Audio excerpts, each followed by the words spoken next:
Hello. हाँ, hello. नमस्कार।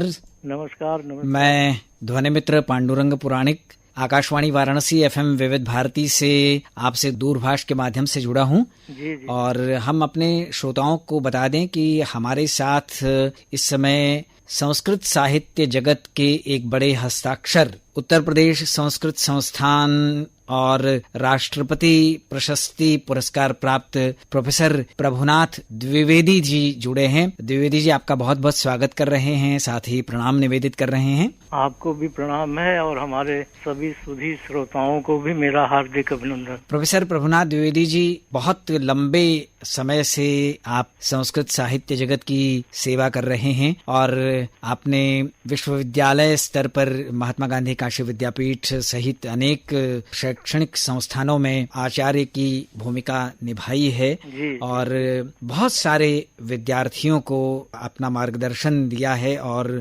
विद्यादान का जो कार्य होता है बहुत महनीय कार्य होता है और कहते हैं कि विद्या जितनी दान की जाए उतना उसका भंडार बढ़ता जाता है देने वाले के पास, बढ़ती जाती है। बिल्कुल। कोरोना काल चल रहा है और बहुत सारे इसमें ऐसे अवरोध भी उत्पन्न हुए जिसके चलते बहुत सारी गतिविधियां प्रभावित हुई। जी, लॉकडाउन का मतलब ही है कि सब कुछ एकदम सारा कुछ अवरुद्ध है। जी जी। लॉकडाउन का बड़ा लंबा पीरियड बिताया है हम काशी वासियों ने। आप काशी के निवासी हैं, आपने इस लॉकडाउन के पीरियड को और आज जब लॉकडाउन खुल चुका है बहुत सारी चीजें नियमित होने की ओर अग्रसर हैं, क्या महसूस किया आपने, क्या अनुभव रहा आपका? लॉकडाउन के दौरान जो हमारी सामाजिक गतिविधियां ठप हो गई जी, और उससे व्यक्ति की दिनचर्या पर भी प्रभाव पड़ा जी। और हमारे जो नियमित कार्यक्रम हुआ करते थे,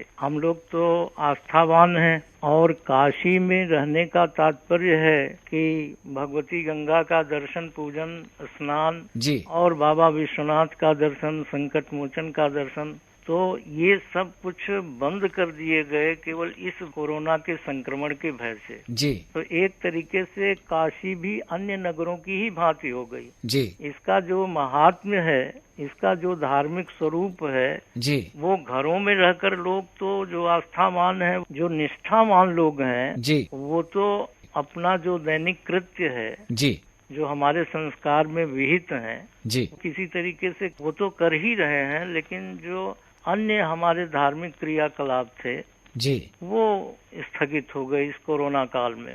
और लॉकडाउन का जो काशी के ऊपर व्यापक असर पड़ा जी, वो यहाँ का जो व्यापार है, जो साहित्यिक गतिविधियां हैं, जैसे गोष्ठियां होती थी जी, सेमिनार होते थे, हम लोग मिलते थे आपस में, विद्वान, और विभिन्न प्रकार की परिचर्चाएं होती थी जी, वह सब कुछ एक तरीके से बिल्कुल ही ठप हो गया जी। तो इससे एक बहुत बड़ा अभाव हो गया। हालांकि अब कोरोना काल ने एक नए शब्द को जन्म दे दिया जी, सेमिनार की जगह एक नया शब्द वेबिनार आ गया जी जी जी। और उसके माध्यम से लोगों ने कुछ कार्यशालाएं की, कुछ सेमिनार किए जी, लेकिन उसका उतना वो बहुत महत्व नहीं है जी जी। हम घर में बैठ के देखिए, वक्ता को तभी कुछ प्रेरणा मिलती है, उत्साह मिलता है जी, जब श्रोता उसके समक्ष हो। बिल्कुल। मैं ये मान रहा हूँ कि हमारी आपकी जो परस्पर बातचीत हो रही है, उसको प्रसारित होने पर श्रोता उसको जरूर सुनेंगे जी, लेकिन जो संवाद स्थापित होता है सम्मुख होकर के जी जी, उसका एक विशेष महत्व होता है और उसकी जो प्रभावोत्पन्नता होती है जी, वो उसका महत्व होता है। तो ये सब सारी गतिविधियां एक तरीके से पूरे भारत में तो ठप हुई ही जी, काशी में भी ठप हो गई। और काशी तो आप जानते हैं कि विद्या का केंद्र है, विद्या की नगरी है जी, धर्म की नगरी है। यहाँ की पांडित्य परंपरा बहुश्रुत है, बड़ी प्राचीन है जी। तो जो हम संस्कृत के जो अध्येता हैं, विद्यार्थी हैं जी, उनके लिए तो एक तरीके से बड़ा माने नुकसान ही हुआ, हानि ही हुई जी। लेकिन अब विधि की विडंबना को तो कौन टाल सकता है। बिल्कुल। तो ये मेरा अनुभव रहा जी। लेकिन एक अनुभव मेरा ये भी रहा जी कि कोरोना काल में जो ये लॉकडाउन हुआ जी, हमारे प्रधानमंत्री जी ने प्रारंभ में तो बड़ी कड़ाई से उसको लॉकडाउन को पालन कराया जी। जब थोड़ी सी छूट मिली तो शिथिलता आ रही है। अनलॉक वाला पीरियड जब शुरू हुआ, अनलॉक वाला पीरियड जब प्रारंभ हुआ तब से हम देख रहे हैं कि प्रशासनिक स्तर पर भी शिथिलता है और जनता को तो छूट मिलनी चाहिए जी। जनता बड़ी लापरवाह, बड़ी बेपरवाह है जी। पढ़े लिखे लोग भी मूर्खता कर रहे हैं। लेकिन एक लाभ बहुत बड़ा हुआ कि हमारा जो पर्यावरण था जी जी वो बहुत सुधर गया है। हवा की जो प्रदूषण की मात्रा थी वो कम हो गई। अब हमें तो अवसर नहीं मिला गंगा जी के दर्शन का जी। लेकिन लोग बता रहे हैं, अखबारों के माध्यम से पता चल रहा है कि नदियों का प्रदूषण भी बहुत कम हो गया है। जी जी। बहुत ही अधिक मात्रा में स्वच्छता आ गई है नदियों में भी जी। और कहते थे कि ओजोन परत में छेद हो रहा है तो एक दिन हमने पढ़ा अखबार में किसी की अब ओजोन परत का वह छेद भी धीरे धीरे कम हो रहा है, उसका आकार भी कम हो रहा है जी। तो इस तरीके से ये लाभ तो हुए पर्यावरण, हवा में शुद्धता आई, नदियों में प्रदूषण कम हुआ। ध्वनि प्रदूषण तो नाम मात्र का रह गया था जब लॉकडाउन था जी जी क्योंकि ये सारे यातायात के वाहन इत्यादि सब बंद हो गए थे तो उनकी वजह से तो बहुत ध्वनि प्रदूषण होता था जी। तो ये सारी चीजें थोड़ी सी तो नियमित हुई लेकिन इसको हम अगर आगे ले चलें जी समझदारी पूर्वक, जनता अगर इस पर ध्यान दे कि लॉकडाउन की स्थिति में हमने अपने पर्यावरण को किस तरीके से सुधार लिया जी।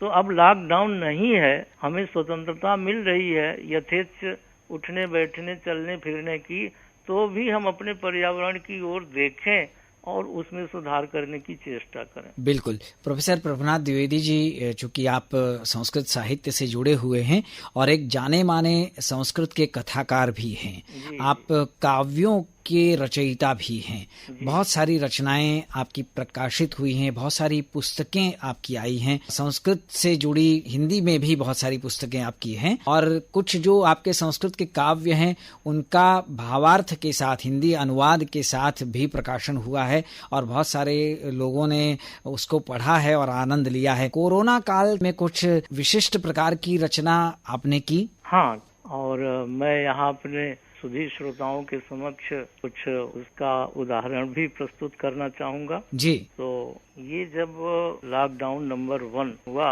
जी तो अब मेरी बाह्य गतिविधियां तो सर्वथा निरस्त हो गईं। जी। मैं 2010 में सेवानिवृत्त हुआ जी। तो बाहर के हमारे मित्रों का ये कहना था कि अब आपको तो अवकाश लेने की भी आवश्यकता नहीं है जी। अब आप हमारे आयोजनों में पूरा समय दीजिए और अच्छी तरह से उसको सफल बनाइए जी। तो मेरा बाहर का आवागमन बहुत बढ़ गया था जी। लेकिन जब कोरोना काल में ये सब खत्म हुआ जी। आना जाना वैसे भी मैं घर में रहकर अपना काम करता रहता था लेकिन इस दौरान मैंने अपने कुछ पुराने कार्यों को फिर से व्यवस्थित करना प्रारंभ किया जी। जैसे जब पहला लॉकडाउन हुआ तो उस समय मेरी एक पुस्तक जो मेरे लेखों का संग्रह है संस्कृत साहित्य और समाज जी तो उसकी प्रूफ रीडिंग चल रही थी और मैंने जब अखबारों में कोरोना संक्रमण के बारे में प्रतिदिन पढ़ना शुरू किया तो मेरे मन में हुआ कि कोरोना पर भी कुछ लिखा जाए। जी जी। तो मैंने कोरोना शतकम करके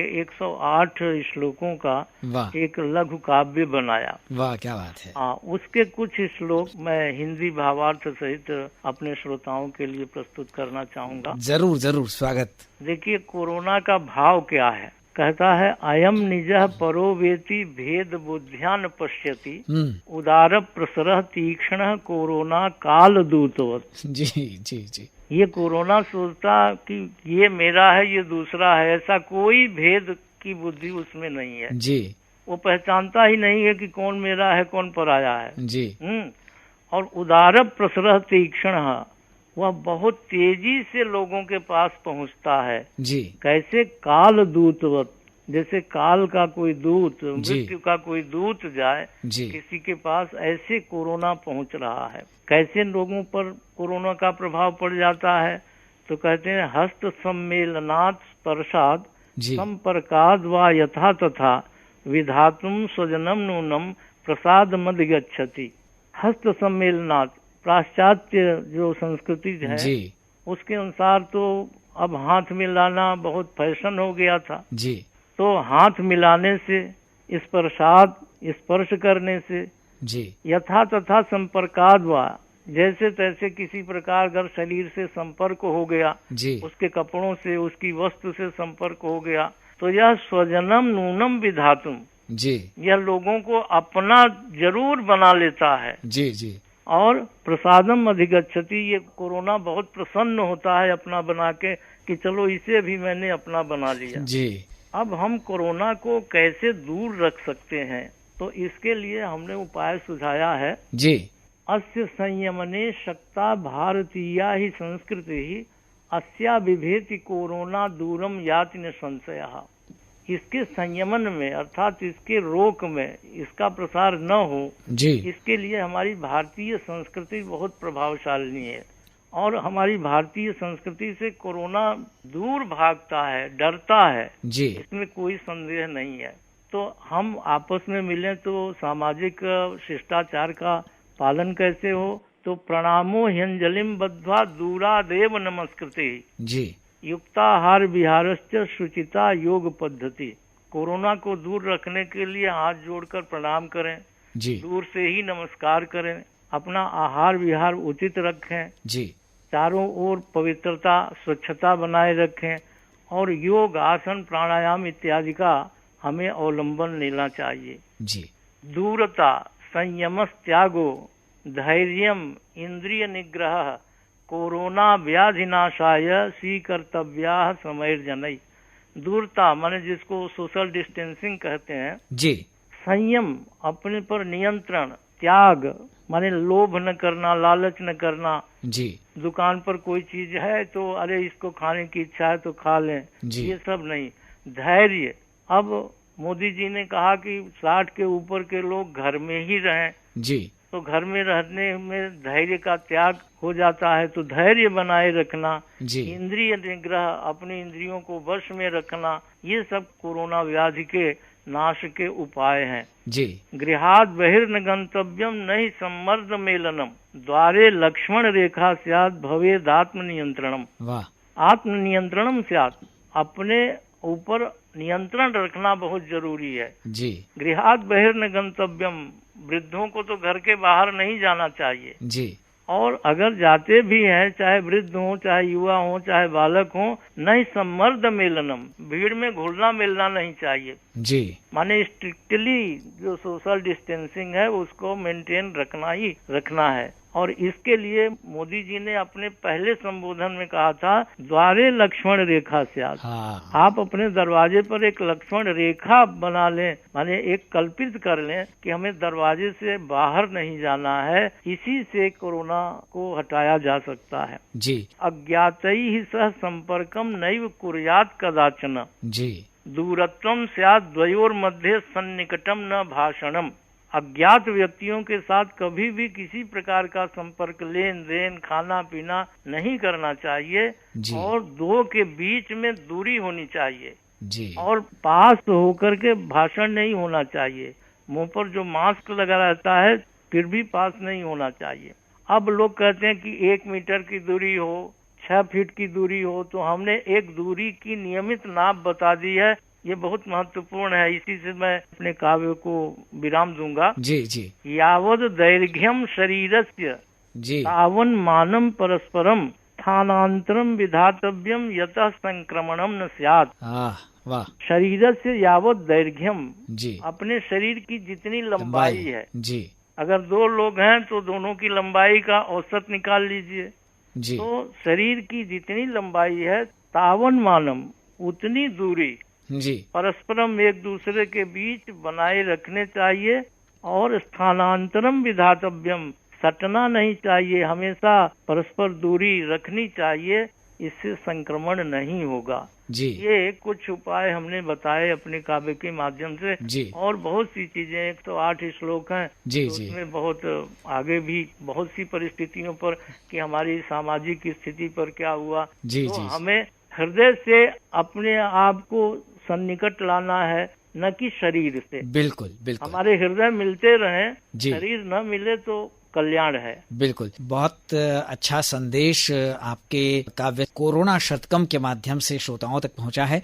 और हमें जहां तक पता है आपने स्वच्छता शतकम की भी रचना की है। हाँ जी, 2018 में मैंने स्वच्छता शतकम भी लिखा था जी। और मोदी जी की ही प्रेरणा से जब उन्होंने स्वच्छता अभियान का शुभारंभ किया था जी, तब भी, और हमने ये दोनों पुस्तकें उनको भेंट की हैं। बहुत अच्छा संदेश इसके माध्यम से पहुंचा है और लोग निश्चित रूप से लापरवाही छोड़कर सतर्क होंगे, जागरूक रहेंगे अवश्य। और स्वस्थ रहेंगे, सुरक्षित रहेंगे। बड़ा ही अच्छा लगा प्रोफेसर प्रभुनाथ द्विवेदी जी आपसे चर्चा करके। तो हम FM विविध भारती आकाशवाणी वाराणसी की ओर से आपको ढेर सारा धन्यवाद दे देते हैं और अब विदा लेते हुए कहते हैं नमस्कार। आपको भी धन्यवाद और नमस्कार।